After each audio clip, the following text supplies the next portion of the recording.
with the new and improved Eagle's Nest Critter Nest shelter that will replace the popular debris hut, because the debris hut takes a little bit of ingenuity and a lot of time, and it doesn't work on the west coast area because there's not a lot of debris. Here, as you look around, there's not a ton of debris, and so all we can do is build a big, huge nest of material underneath us and then try to build walls around it and get into that nest as much as possible. So I encourage everybody to just start taking your feet and scraping up as much debris, all the worst stuff you can possibly do. And the best thing to do is to start somewhere as far as you can away where there's a clear line of shot, and just do one big long row like this all the way in toward your shelter location.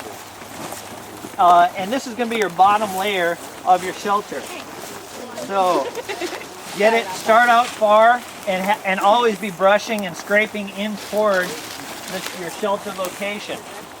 We are going to see exactly since we've already started, 4.5 minutes, how much debris we can get underneath that spot, which is going to be on the leeward side of this tree. So we also need some volunteers to take all that wood, which is wonderful that is there so close, and just push it back. We also want some people on the far side of this shelter location to bring in debris from that direction. So again, we're down to like 4 minutes and 15 seconds, and we got to bring in as much debris as we can. This is going to be a one person. So you can see that if you were in a great debris location, it wouldn't take much time, but bad debris, and save those for the top layer.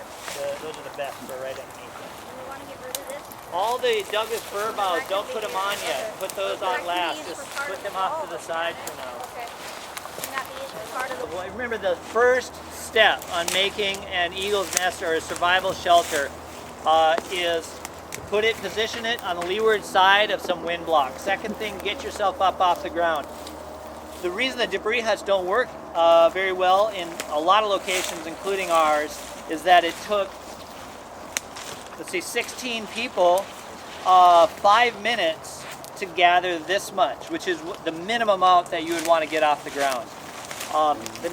So the first step is to get the worst debris near you, just raking it in with your feet right there into a big pile. So if that's all the time you had because you were injured or it got dark on you, that's where you would lay or sit all the rest of the night.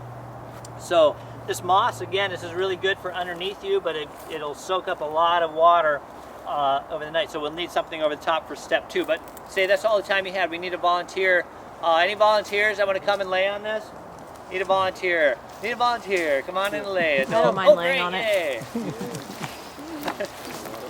Let's see if this is, just sort of curl up. Or you could just sort of scrunch on it and sit on it, or you can try to lay down on it sideways or whatever. Like yoga style? Sure. Okay, yeah. If you're a yoga practitioner, you'll probably be good all night long. You just breathe through this whole survival. Yep, that's fine right there. Yeah. Try to contain. You're going to be losing every place where you're going to be losing heat. You want to try to contain that heat as much as you can. Your armpits, your head, groin, your breath, all that kind of stuff. Yep. And so that's step 1. If that's all the time you have, that's all we can do. Okay, level 2 is that we want to get good debris up on top of this. So I noticed that a lot of you found the Douglas fir boughs, which are the best to have in this environment because they're so soft. The needles go all the way around. They really create a lot of elevation off the ground. So let's grab all the Douglas fir we can get in the next, let's only give ourselves 2 minutes. Okay, so it's been about 4 minutes gathering sticks, and you can see that now you could continue if you wanted. If you had yet another 5 minutes, you could gather a bunch more debris, throw it in there, and this time the third layer of debris, again, the steps are worst debris at the bottom. Second step, decent debris that you're going to be laying on. Next layer up. You have more time. Gather as many sticks as you can and wood, anything you can find to build walls up as much as possible higher than what you've gathered for debris under there. Nice. Go ahead and lay in there and see how it feels.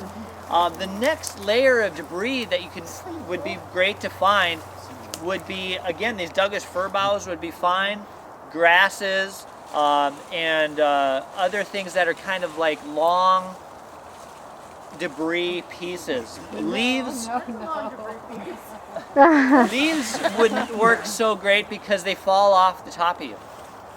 And so that's why the debris hut was invented for people that have tons of leaves and all they have is leaves, is to kind of keep leaves inside. We just don't have that here.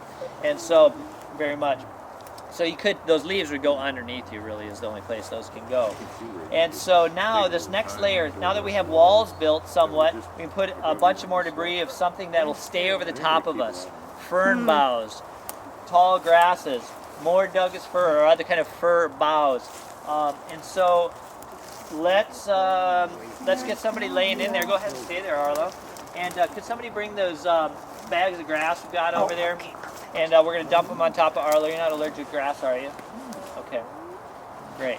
And kind of clear things out around you so that things are going to stick into. So move that around. And then after I pour these on top of them, we're going to build a roof. And we're going to see whether we can construct a roof. Okay, go ahead and lay down as if you were sleeping. Find a really good spot to actually curl up. And you don't want to have your back right against the tree because it can be kind of cold. There's no air trapped in the tree, so you can't really warm the tree up very well.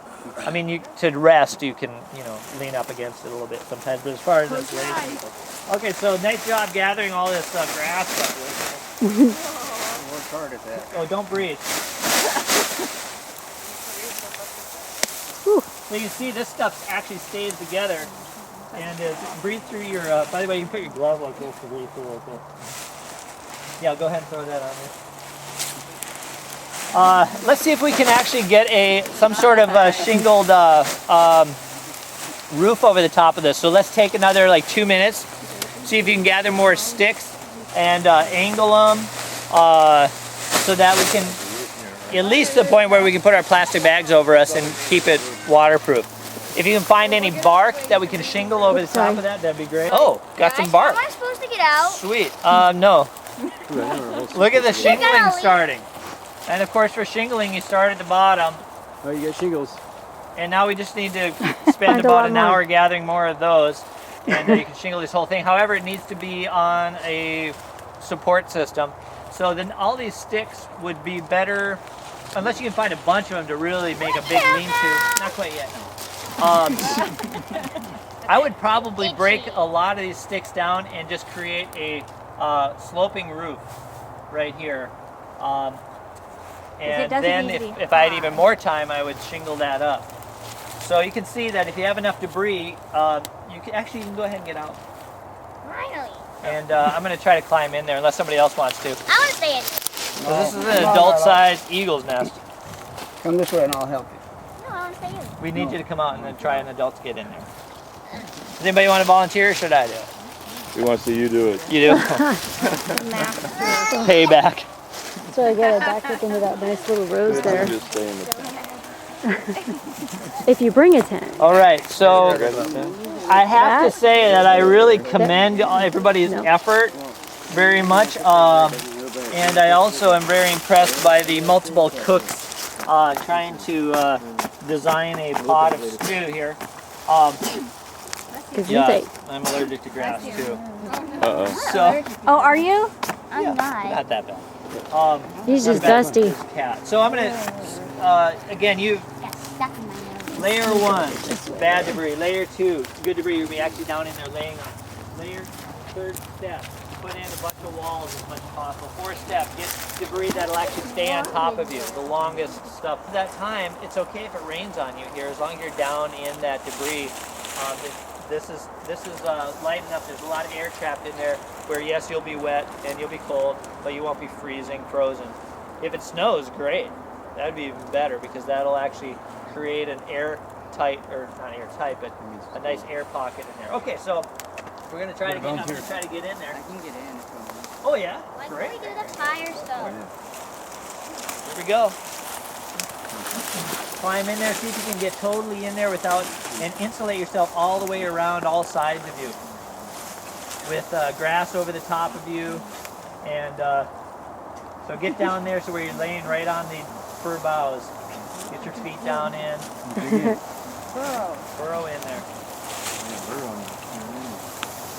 I mean, it's great to just have stuff around you but it's even better to get down underneath it. So you have to get underneath that grass and onto those fir boughs to be, if you want some insulation over the top of it. Pretend like you're a little mouse inside your little mouse nest. Yep, this is exactly what mice do. And a lot of those. I was getting warm in there. Pardon me? Good. Oh, your dog can do this? We should have him teaching here. His name's Marlo. That's what we did.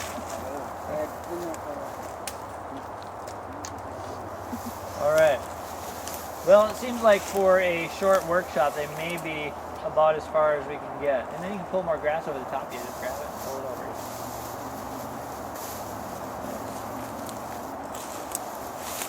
And it looked, and I bet the animals couldn't smell it. And because you brought your #1 essential, Oh. you brought your plastic bag. So of course you can pull that over the top and try to keep the stuff dry as much as possible. Again, it would be better to have a nice little roof built of sticks over the top.